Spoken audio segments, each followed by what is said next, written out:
नाव ना केवट आना, मांगी नाव ना केवट आना, मांगी नाव ना केवट आना, मांगी नाव ना केवट आना, मांगी नाव न केवट आना, मांगी नाव ना केवट आना, कहाई तुम्हार मरम मैं जाना, कहाई तुम्हार मरम में जाना, कहाई तुम्हार मरम मैं जाना, कहाई तुम्हार मरम में जाना। क्या कह रहा केवट? केवल नाक को आगे और पीछे कर दो, भिन्नता देखिएगा आप।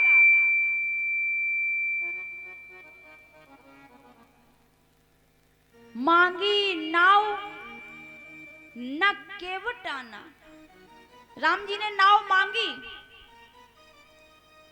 लेकिन केवट नहीं आ रहा है। मांगी नाव न केवट आना। दूसरा मानस का भाव देखिए, राम जी ने नाव नहीं मांगी, मांगी नाव ना, किसने नहीं मांगी नाव? मांगी नाव ना केवट आना। राम जी ने नाव नहीं मांगी और केवट नाव लेकर के आ गया। और क्या कह रहा है? कहाई तुम्हार मरम मैं जाना, मैं तुम्हारे मरम को जानता हूं। अच्छा, ये मल्लाह ये केवट किस मरम को जानता है? लक्ष्मण ने कहा हम आपके साथ बचपन से हैं भैया, हमने तुम्हारा मरम नहीं जाना। पिताश्री ने तुम्हारे मरम को नहीं जाना। कौशल्या, कैकेयी, सुमित्रा ने तुम्हारे मरम को नहीं जाना। अयोध्या वासियों ने तुम्हारे मरम को नहीं जाना। जनक वासियों ने मरम को नहीं जाना। सो ये केवट ताना मार रहा है। केवट मारे भर भर ताना, और कहाई तुम्हारे मरम मैं जाना। सो ये केवट ताना मार रहा है और कह रहा है तुम्हारे मरम को जानता है।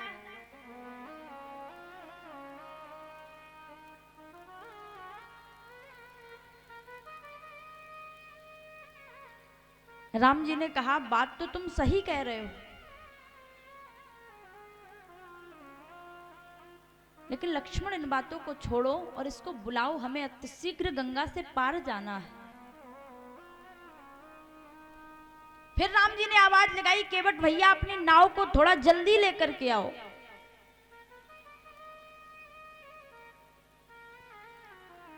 केवट ने आवाज लगाई, प्रभु हम तुम्हारे मरम को बहुत अच्छे से जानते हैं और हम ऐसे नाव लेकर के आने वाले नहीं हैं। लक्ष्मण ने कहा तुम्हारे आज तक जितने भी भक्त हुए हैं ऐसे ही सारे भक्त हैं तुम्हारे। राम जी ने कहा जिसकी बोहनी घर से ही खराब हो जाए फिर उसकी बोहनी सुबह से लेकर के शाम तक खराब ही रहती है। लक्ष्मण ने कहा भैया तुम्हारी कौन सी बोहनी खराब हो गई? राम जी ने कहा किसी दुकानदार के पास सुबह सुबह से कोई उधार लेने पहुंच जाए तो वह दुकानदार क्या सोचता है कि बोहनी ही जब उधारी से प्रारंभ हुई है तो पूरा दिन अब उधारी में जाएगा। अच्छा भैया आपकी कौन सी बोहनी खराब हो गई? राम जी ने कहा जब हम घर से बन के लिए आ रहे थे लक्ष्मण हमने तुमको भी मना किया था कि मेरे साथ मत चलो, और जानकी की ओर देखा, जानकी से कहा सीता हमने तुम्हें भी मना किया था कि मेरे साथ वन ना चलो, तो जब तुम लोगों ने मेरी बात को नहीं माना, हमारी सुबह से बोहनी खराब हो गई। अब मुझे लगता है जितने भी लोग मिलेंगे मेरी बात को कोई नहीं मानेगा। लक्ष्मण ने कहा भैया आप कैसी बातें कर रहे हो, हम तो आपके प्रेमी हैं। राम जी ने कहा हो सकता है जिस तरह तुम हमारे प्रेमी हो उस तरह ये केवट भी मेरा प्रेमी हो।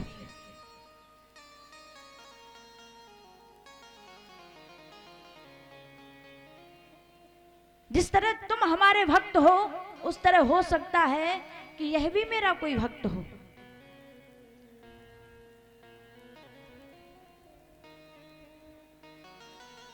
लक्ष्मण ने कहा भैया तुम्हारे सारे भक्त ऐसे ही होते हैं, एक भक्त से तुम जाने के लिए कहते हो तो वो जाता नहीं है,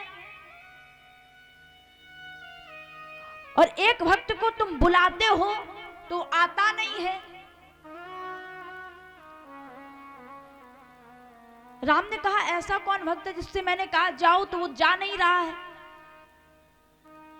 लक्ष्मण ने कहा तुमने सुमंत से कहा जाओ, सो वो देखो खड़े हैं रथ लेकर के, अभी तक नहीं गए। ये भी तुम्हारे भक्त हैं, आप कहते हो ये मेरे भक्त हैं, वो जा नहीं रहे हैं जिनसे जाने के लिए कह रहे हो, और केवट को बुला रहे हो सो वो आ नहीं रहे।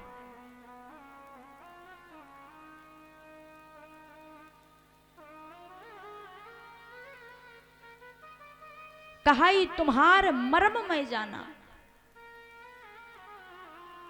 अच्छा प्रभु के मर्म को कौन जानता है? जिसको वह परमात्मा अपना मर्म जनाता है वही उस भगवान के मर्म को जान पाता है।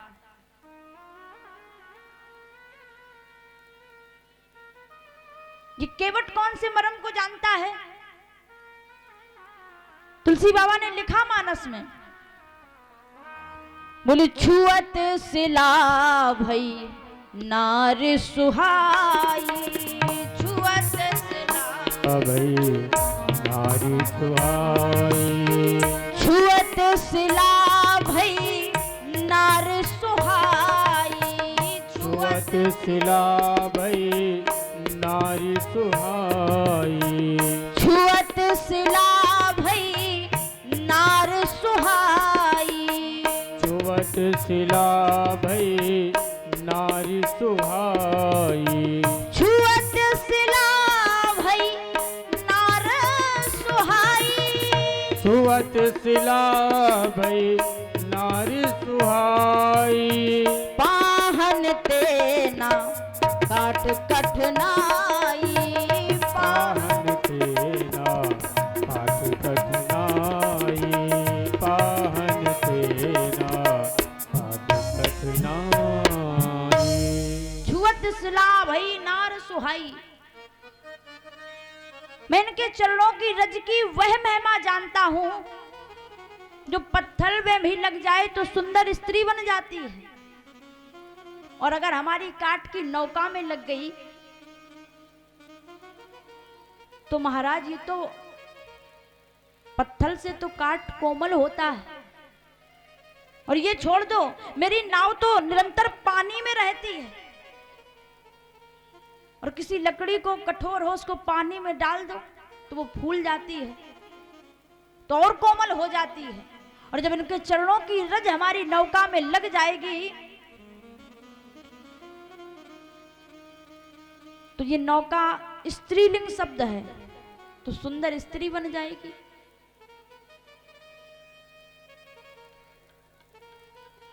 स्त्री बन जाएगी तो हमारे घर में पहले से ही एक पत्नी है, एक और पत्नी हो जाएगी। एक का प्रतिपालन तो हम कर नहीं पाते हैं, तुम्हारा दो दो का कैसे कर पाएंगे?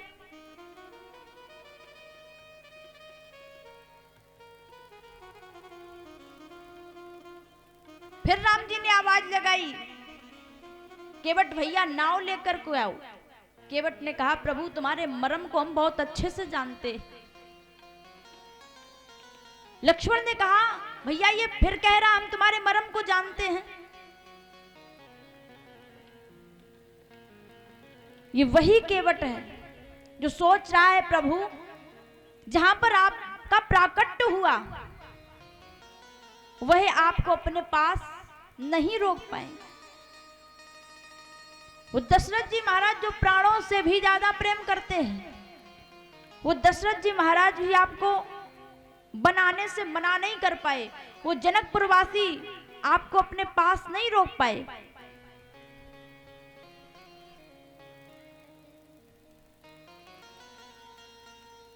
और मैं अगर नाव लेकर के तुम्हारे पास आ जाऊंगा तो मुझे ये पूर्णतया विश्वास है और भरोसा है कि मैं गंगा पार करने के बाद आपको एक पल नहीं रोक पाऊंगा।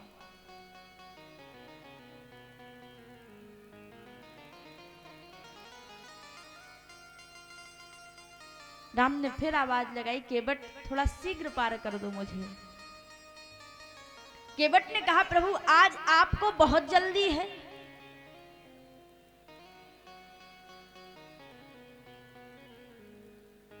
न जाने मैंने कब से आपकी प्रतीक्षा की है और जब तक मैं आपका दीदार अच्छे से नहीं कर लूंगा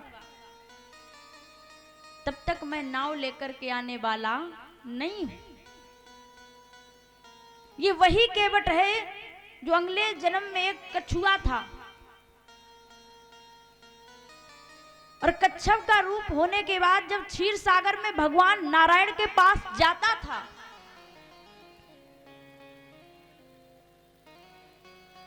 तो कभी लक्ष्मी मैया उसे उठा करके बाहर फेंक देती थी, फिर पुनः जाता था कि भगवान के चरणों को स्पर्श कर लूं, तो कभी शेषनाग फुसकार लगाते थे तो बाहर पहुंच जाता था। भगवान नारायण इस दृश्य को देख रहे थे। भगवान नारायण ने कहा तुम मेरे चरणों के लिए इतने परेशान हो, इतने लालाहित हो, मैं तुम्हें ये वचन देता हूं कि जब मैं त्रेता में रामावतार में आऊंगा तो इन्हीं चरणों का सौभाग्य तुम्हें प्राप्त होगा, जिन चरणों को पाने के लिए तुम्हें इतनी लालसा है। सो प्रभु हमने तो आपका न जाने कब से इंतजार किया है, हम तुम्हारे मर्म को जानते हैं।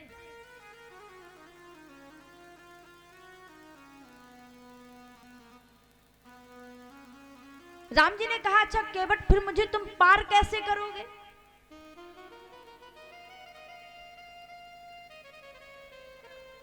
केवट ने कहा एक शर्त है, तुम अपने चरणों को हमसे धुला लो और मैं तुम्हें इस गंगा से पार कर दूंगा। और इतना ही नहीं, अगर तुम्हें संकोच हो, तुम्हारे पास कुछ देने के लिए ना हो, तो मैं सौगंध खाकर के कहता हूं, तुम्हारी नहीं दशरथ जी महाराज की भी, कि मैं तुमसे कोई उतराई नहीं लूंगा। पद कमल धोई चढ़ाऊं न नाथ उतराई चाहूं। कोई मुझे उतराई नहीं चाहिए, लेकिन अपने पैरों को बस धुला लीजिएगा।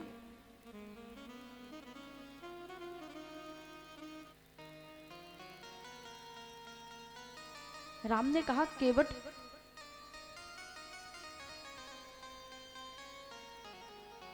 तुम्हें मेरे पैरों के रज से इतना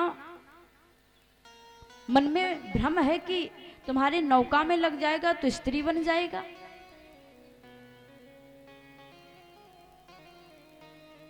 केवट ने कहा मैंने सुना है तुम्हारे इन्हीं चरणों की रज से वो आश्रम में पड़ी शिला सुंदर नारी बन गई थी।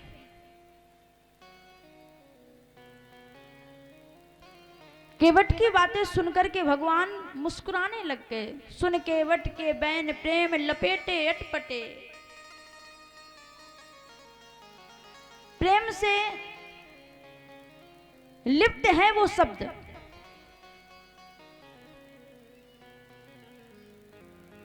वो केवट सोच रहा आज मैंने जीवन का क्या नहीं पा लिया है।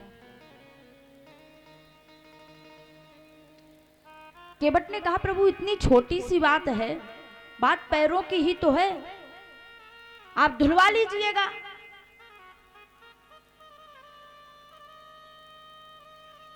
राम ने कहा ठीक है धो लो।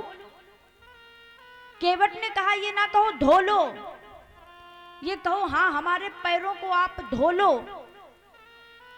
राम ने कहा अरे धुल लो मेरे पैरों को, न जाने कितने लोगों ने हमारे पैरों को धुला। केवट ने कहा उनकी खुद की गर्ज रही होगी जो तुम्हारे पैरों को धुला, मेरी कोई गर्ज नहीं है, गर्ज आपकी है। आपको गंगा से पार जाना है, और अगर आपको गंगा से पार जाना है तो आप हमसे कहो कि हमारे पैरों को धुल लो। कितना केवट चालाक है, भगवान के चरण रज को भी धुलना चाहता है और कोई एहसान भी नहीं मानना चाहता है।